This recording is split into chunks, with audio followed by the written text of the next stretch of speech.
Hello OneMinuteLab. Today we will see how we can connect Linux instance in our Windows command prompt using AWSCLI dashboard. How we will achieve this? Let's move on AWS console. As you can see, we are in our EC2 dashboard. Here we have one Linux instance. First of all, just open this link in your web browser. This link will provide it in video description. You can use this link from there. Here you can see Windows installation instruction. Click on Windows. Here are couple of methods to download this link. First link is direct download link. Click on this link. Our installation file is downloading. After downloading, click on open file. AWSCLI Installation Wizard is started. Click on next. Accept this license agreement. Click next, next and install. Verify this by clicking yes. Our AWSCLI is successfully installed. Now click on finish. Now open the command prompt. If you want to check your AWSCLI is successfully installed or not, just type aws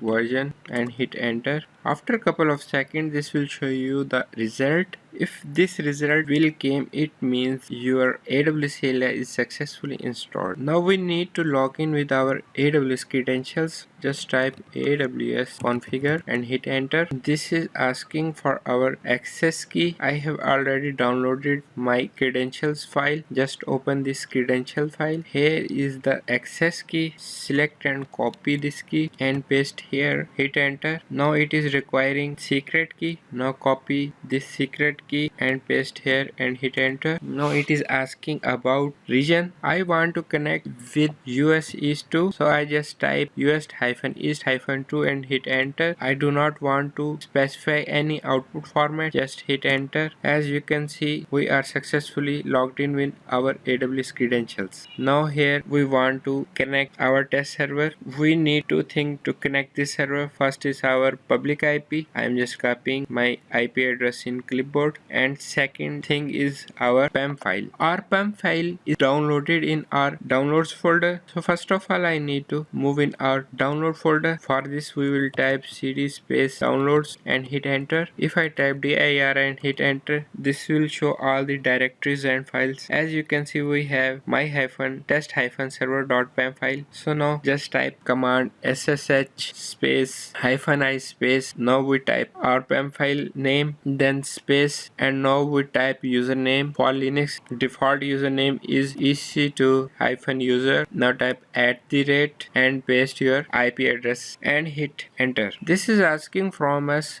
that we really want to connect with this instance. We just type yes and hit enter. As you can see, we are successfully connected with our Linux instance, and here it is showing our private IP, which is 172.31.11.63. If I come back in my EC2 dashboard, here you can see private IP address, which is 172.31.11.63. Hopefully you will like this video. We'll see you in next video.